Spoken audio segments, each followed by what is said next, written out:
Donc, si on souhaite ajouter une zone de texte sur nos diapositives et qu'on n'avait pas donc le style déjà mis par défaut et qu'on souhaite par exemple ajouter d'autres zones de texte, ce qu'on peut faire, c'est aller dans Insertion et cliquer sur zone de texte. Et puis là, on peut venir dessiner notre zone de texte comme on veut avec les limites qu'on veut. Voilà. Et je vais avoir une zone de texte qui va apparaître dans laquelle je peux taper ce que j'ai envie de faire. Voilà. Je clique à l'extérieur et voilà mon texte qui a été ajouté. Maintenant, s'il y a déjà des zones de texte existantes et que vous ne voulez plus, vous pouvez cliquer sur les bords et puis cliquer sur supprimer du clavier, pareil. Ou bien, dès le début, allez, comme on vient de le voir tout à l'heure, que cliquez ici, vous choisissez une diapositive qui est vide. Voilà. Donc, si on vient maintenant à notre zone de texte, et si je clique ici, je vais avoir encore une fois accès à l'intérieur du texte. Je peux aussi ajouter d'autres choses. Donc, voilà. Voilà, je fais un exemple. Et je clique à l'extérieur, ça va disparaître. Si je reclique comme ça et que je remets mon curseur sur les bords, vous allez voir une double flèche qui va apparaître. Je peux venir cliquer comme ça. Vous allez voir maintenant que la bordure devient un trait plein et je peux maintenant cliquer sur le bord et déplacer mon texte. Et vous voyez bien que des fois, PowerPoint nous aide en mettant des zones, vous voyez là les traits, pour bien me centrer par rapport aux diapositives, à la diapositive, donc, ou bien au slide en anglais. Donc, vous voyez, c'est assez pratique, ça nous aide quand même des fois à déplacer notre texte. Voilà. Si maintenant je rentre à l'intérieur du texte, je peux venir donc sélectionner mon texte, comme ça, comme d'habitude, comme on fait dans Word, c'est la même chose. Ou bien aussi, rappelez-vous, il y avait aussi un raccourci avec Word. Si jamais vous cliquez sur la touche Shift et les flèches du clavier, et par exemple là, je suis en train de cliquer sur la touche Shift et la flèche vers la gauche, vous voyez que je suis en train de sélectionner lettre par lettre, l'une après l'autre. Alors que si je viens cliquer sur CTRL SHIFT et la flèche vers la gauche, vous allez avoir les mots qui vont être sélectionnés et puis comme ça, je peux venir tout sélectionner d'une manière qui est vraiment très rapide. Donc voilà, il y a vraiment des raccourcis qui sont très très pratiques, je vous conseille de l'utiliser. Et maintenant, concernant la mise en page, bien le changement du style de notre texte, c'est comme dans Word, on peut aller dans l'onglet accueil et vous jouez avec la police qui est là, vous cliquez ici, vous choisissez la police que vous avez envie de choisir. Par exemple, je choisis ici Times New Roman. Et après, on peut venir agrandir notre texte. Voilà. On peut aussi l'agrandir ici avec ces deux boutons. Voilà. Je peux rendre mon texte, attendez, avant de le rendre ici en gras, imaginons que je suis en train de l'augmenter comme ça, ok?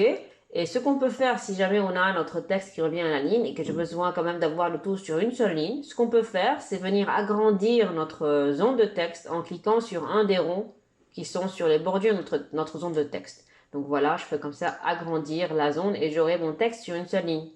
Si maintenant j'ai besoin de rendre mon texte en gras, là rappelez-vous, on peut soit sélectionner à la main avec la souris, soit utiliser le CTRL SHIFT flèche, ou bien aussi on peut cliquer sur CTRL A, comme ça je vais avoir le tout qui va sélectionner d'un seul coup.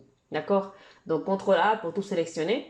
Et après on peut venir ici cliquer sur le gros G qui est là, donc ça va rendre le texte en gras. Sur I, ça va rendre le texte en italique. Sur S, ça va rendre le texte souligné. Et là, on peut ajouter de l'ombre pour notre texte. C'est vraiment agréable si jamais on a envie de faire ça. Donc, je vais enlever tout ça. Voilà.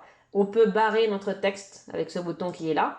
On peut jouer avec l'espacement des caractères. Ça veut dire on peut avoir un texte qui est très rapproché, normal. Donc, espacement normal et espacé. Vous voyez, les lettres vont être beaucoup plus espacées et très espacées. Donc, voilà. On peut aussi mettre d'autres espacements. On peut jouer, nous, avec le nombre de points entre nos lettres. Donc, voilà. Je clique OK. Et là, on peut jouer avec la casse de notre texte. Si jamais je clique sur le premier choix, qui est majuscule en début de phrase, donc ça va être uniquement le Z qui va se mettre en majuscule. Si je clique sur minuscule, donc tout va être en minuscule. Si je clique sur majuscule, tout va être en majuscule. Si je clique sur première lettre des mots en majuscule, ça veut dire que uniquement les premières lettres vont être en majuscule. Et si je clique sur inverser la case, ça veut dire que tout ce qui était en majuscule va devenir en minuscule et tout ce qui était en minuscule va devenir en majuscule. C'est vraiment assez pratique et vous avez toutes les options qui sont là et c'est facile de choisir rapidement ce qu'on a envie d'avoir. Voilà. Ici, on peut venir appliquer une subrayance de texte. Donc, si je clique sur la flèche, vous allez avoir plusieurs donc, choix. Donc, imaginons, je vais choisir le vert. Et ici, on peut venir changer la couleur de notre texte. Donc, attendez, pour mieux voir la chose, je dois aller quand même annuler ici aucune couleur. Et là, je peux venir, attendez, je n'ai pas sélectionné. Vous voyez bien que lorsqu'on ne sélectionne pas, il n'y a rien qui va se passer. Il faudra à tout prix, toujours, toujours sélectionner le texte. Donc, je sélectionne le texte. Et là, je vais annuler aucune couleur et ça a disparu. Je resélectionne mon texte et puis là, je vais venir choisir une autre couleur. Voilà, c'est le bleu. On peut aller choisir aussi d'autres couleurs ici. Et voilà, je peux choisir la couleur que je veux. Je peux aller dans standard, choisir aussi la couleur que je veux. Et je clique OK. Et voilà le résultat qui va se mettre sur mon texte. Maintenant, concernant le texte en tant que texte avec son alignement, donc je vais mettre ça au centre comme ça. Je vais cliquer ici et revenir à la ligne. Comme ça, il y aura deux lignes. Comment on revient à la ligne? C'est en cliquant sur la touche Entrée du clavier, tout simplement. Et maintenant, je peux venir sélectionner mon texte et je peux l'aligner soit à gauche, soit le rendre donc au centre, soit aligner à droite et soit le justifier. Donc voilà, ça, c'est vraiment des choix qu'on peut faire. Ça dépend de ce qu'on a comme texte et comme type de texte. Maintenant, on a encore les puces qu'on peut ajouter. Donc ça, on verra ces choses-là en détail par la suite. On a vraiment plusieurs styles de puces qu'on peut faire. On a aussi donc les listes numérotées qu'on peut aussi ajouter. Et voilà, on peut ici jouer avec le retrait de notre texte. Vous voyez que ces options sont vraiment très similaires aux options offertes par Microsoft Word. Donc c'est vraiment les mêmes choses. D'accord? Donc voilà, là je vais changer un peu la couleur parce que c'est trop clair. Et voilà. Au final, on peut aussi jouer avec l'orientation du texte. Donc je peux venir cliquer ici et puis changer l'orientation, jouer avec la rotation du texte.